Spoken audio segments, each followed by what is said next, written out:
What is up, guys? Welcome back to another Tesla video. We're getting some pretty big news with Tesla, especially in terms of the battery supply. Can't stress this enough. Batteries are just simply really important for electric vehicles. It's a no-brainer. And of course, batteries are in super big demand. I mean, lithium ion deposits right now are being ate up. Everyone wants batteries. Nickel is like just skyrocketing off the roof in terms of the price. And right now, Tesla wants to secure their next batch of battery cells to really crank out the production as high as possible. Because Tesla, this electric car company, is reportedly in talks with a Chinese battery maker called Eve Energy Co.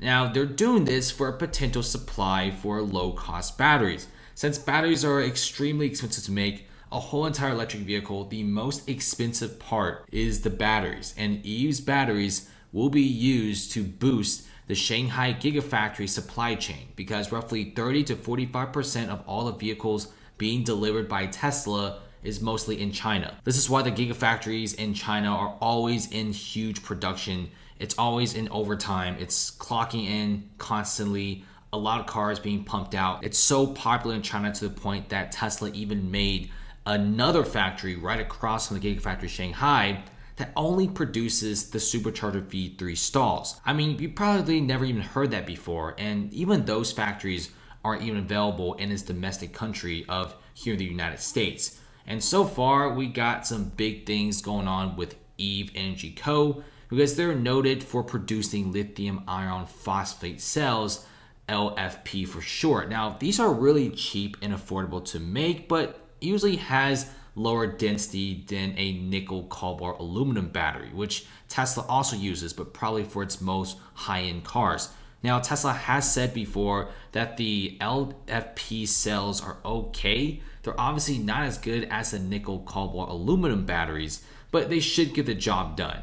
I mean, it's not as good, but it's in higher demand. And since the cheaper vehicles in the Tesla family, like the Model 3, Model Y, especially like the standard range ones, will probably use the iron phosphate than use the nickel one, because nickel is in such high demand that Tesla right now is trying to strike a deal with the Indonesian government to set up a gigafactory over there just simply to get some of the nickel. Because apparently Indonesia has like the world's biggest nickel reserves, and this is why Tesla kind of wants a lick of that as well. Tesla is already using some of the LFP batteries for its vehicles, especially the made in China Model 3 Standard Range Plus. It's already currently being produced in the Gigafactory Shanghai, and what I've been seeing in some of the comments and reviews, it really didn't make that much of a difference, and people still simply want the Tesla vehicles. They love it. Now, Tesla's LFP batteries have also been supplied by China's CATL battery company. These guys also supply batteries and also supplies to NIO, which is Tesla's competitor. So they're honestly playing both sides of the game.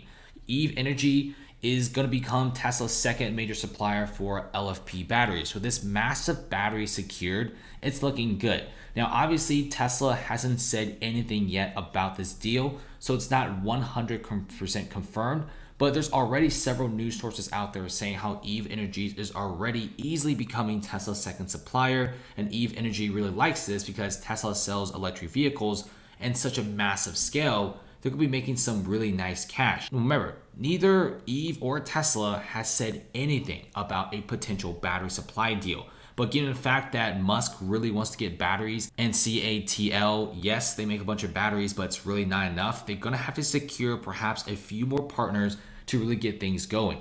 Right now, Tesla wants to increase their cell suppliers. They want to get as many of them on board as possible. They don't care who it is. It's CATL, Panasonic, LG Chem. They're adding on Eve. And Musk even said that we want to get as many of these battery suppliers on board as possible. A lot of these battery companies are honestly pretty chill about it because they're making a bunch of money as well. And they will buy as much as they could send us. That's what Musk said, meaning Tesla's business is so good to the point they can't keep up demand.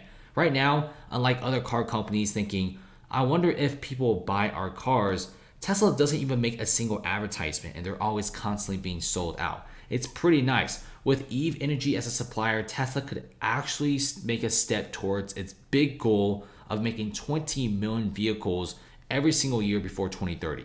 That's impressive, and I feel like that's very, very bullish news. And that should defeat a lot of the bears who still say that Tesla doesn't make that many vehicles. But when you're making like 20 million vehicles per year and they're all electric, out competing big brands like Mercedes, Porsche, and also Volkswagen, you're a winner.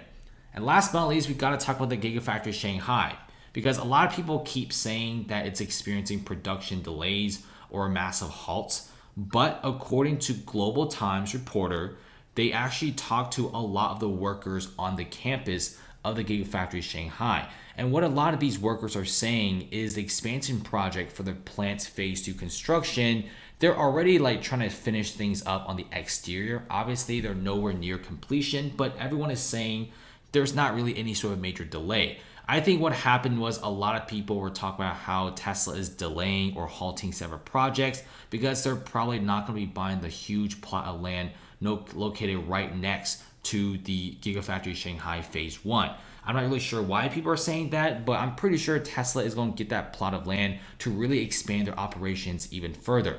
And there's also several reports and miscommunications about Tesla's plans for international factories, including the Berlin Gigafactory, which was reportedly facing a 6 to 8 month delay. It would not begin production until January 2022, until like the German minister actually came out and said, yeah, that's not a thing. We should start production around the summer and fall. So there's some like really weird information going on, but so far I can't wait to see the phase 2 Gigafactory Shanghai being fully set up. It's probably for the Model 2 and most likely not for the Model Y or the Model 3. There's already major factories for those. But you guys don't know, Tesla actually set up a very big research and design team inside the Gigafactory Shanghai, which right now they're probably designing the car and everything like that. It's going to be a $25,000 Tesla, and it will be sold exclusively in China for the first few years. It's not going to be sold anywhere else, which is kind of a big bummer, especially if you live elsewhere. For example, North America, Europe, stuff like that. But hey, you're going to have to be waiting for the next few years. I think the reason why Tesla is really nervous and really wants to launch this vehicle as quickly as possible is there's a lot of competition heating up in China. You have some of China's biggest smartphone companies like Huawei and Xiaomi. Those guys are making their own electric vehicles. Sounds kind of weird, doesn't it? Phone companies making cars. But here's a weird thing. There's already a lot of pre-orders for their vehicles, and those vehicles are honestly a lot cheaper than Tesla's. So Tesla's like, if I want to really make money in like the mid-tier and the cheaper market, why not launch this cheaper vehicle, the $25,000 Tesla? But they're still going to maintain expensive prices on their other models to really make themselves a luxury brand. I feel like if the Model 2, this hatchback vehicle comes out built on the Model 3 skateboard design, it's going to be sold out instantly. So many people will buy it because $25,000 is absolutely worth it. We're not really getting that many details. We're also not really getting any renders or major rumors, but we should be seeing some talk about it towards the end of 2021. Big things are happening with Tesla, so definitely subscribe for more Tesla news. I got these coming out on a daily basis. Thanks for watching.